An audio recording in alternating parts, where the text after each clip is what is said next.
The northern green frog is a paradox. It's native, beautiful, and perfectly adapted to our region.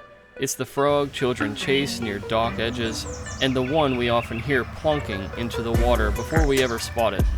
But sometimes, even nature's familiar faces can teach us hard truths. Green frogs are not invaders, but in many ponds they behave like ones, with long breeding seasons, rapid growth, and generalist diets. They can outcompete nearly every other amphibian if given the chance. In predator-free or isolated environments, they don't just thrive, they take over. What begins as a thriving native population can end in silence for everyone else. The wood frogs don't return. The toads are outcompeted. The peepers are drowned out by banjo string calls. What's left is a pond conquered by one voice, a monoculture with no harmony. Welcome to Frog Week 2025. I'm your host, AAron Capouellez. For the first time ever in Frog Week history, we're going to take a look at the northern green frog and what makes this frog so special, so scary, and so unique. These frogs are not invaders, they belong here. The northern green frog is a native, born of these ponds, evolved in these woods. But what happens when a native species that belongs doesn't know when to stop? In this episode of Frog Week 2025, we focus on the northern green frog, agile, alert, and abundant.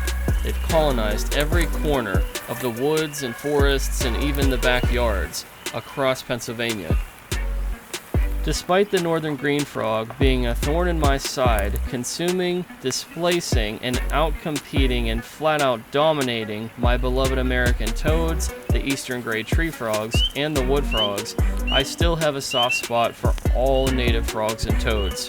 If I see them in the middle of the road, I stop, get out, and relocate them. If I see them wounded, I'll take them to wildlife rehabilitation centers, and I'll try to help them in any way that I possibly can.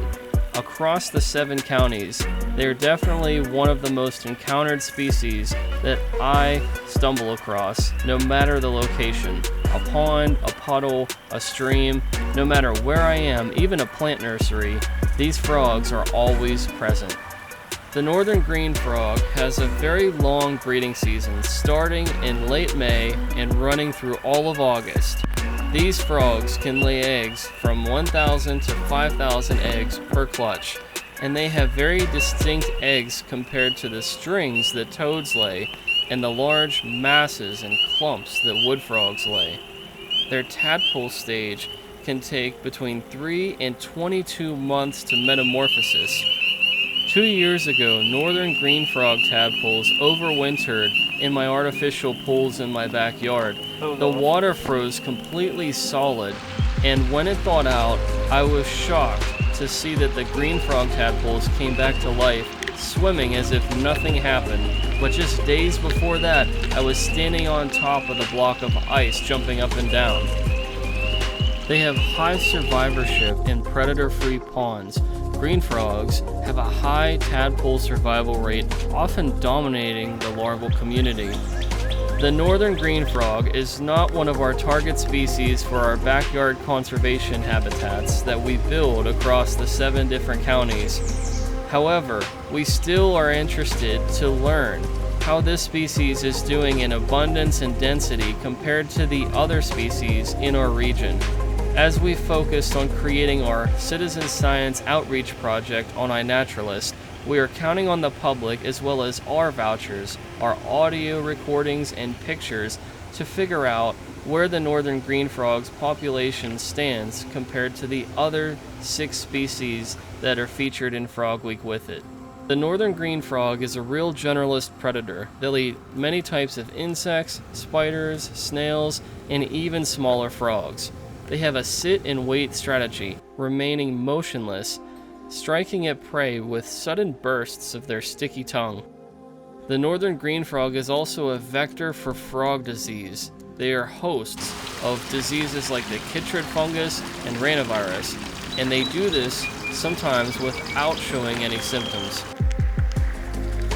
That has got to be one of the largest green frogs that I've ever seen. That is a behemoth green frog. That is definitely a female. Even though they're native, they have a conservation and ecosystem impact because the green frogs can become ecologically dominant and reduce diversity in small, closed systems. They're also able to outcompete other amphibians in artificial or disturbed habitats. They can crowd out wood frogs, American toads, and even gray tree frogs, and that's due to their population explosion because of their long breeding season. Their adaptability can help them establish dense populations just about anywhere they see fit. The northern green frog has potential to become a monoculture risk. There are already populations like the one you're looking at on the screen where the northern green frogs have outcompeted and dominated, even ate the other species to the point where they're the only frogs left at the pond. Sure, there are a few stray spring peepers. However, the northern green frogs own this habitat. I've become aware that this is a continuing trend despite the county, whether it's at a conservation district or a research station, even if it's at a college or even in your own backyard. I've encountered northern green frogs in any type of habitat. In my opinion, one of the most devastating ways the northern green frog is displacing the American toad and the wood frog is by finding where both species breed and hanging out like this frog is doing, waiting for the baby wood frogs or baby American toads to go through metamorphosis, take their first breath on land, and leap out of the water. And in that moment, the green frogs ambush them, consuming all they want to eat. It is literally the buffet of a lifetime for an American bullfrog or a northern green frog. And these green frogs gather in masses, waiting for these American toad and wood frog offspring to take their first leaps on land. The northern green frog is a native and rightful member to our wetlands. It didn't arrive uninvited. It evolved alongside the very frogs it now competes with. But in disturbed or artificial ecosystems, places without predators, without complexity, this frog doesn't just survive, it thrives beyond its limits.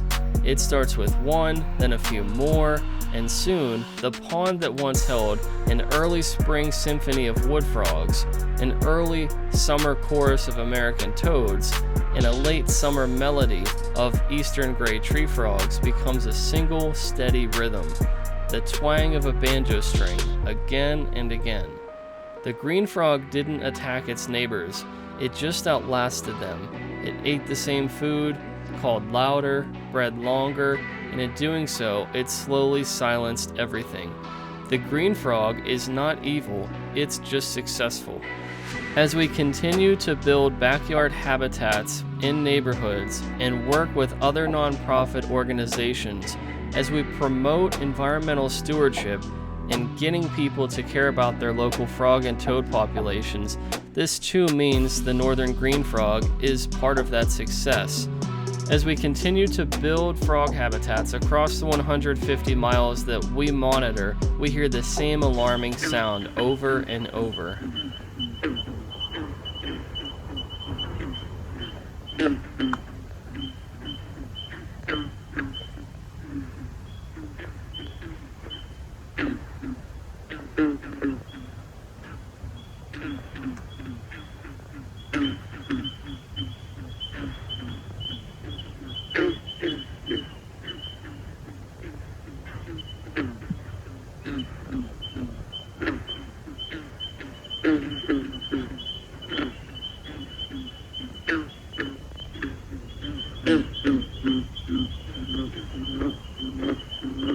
Please do not go out and physically harm these green frogs. They're a native species and they deserve your respect. They're not evil and they aren't sadistic.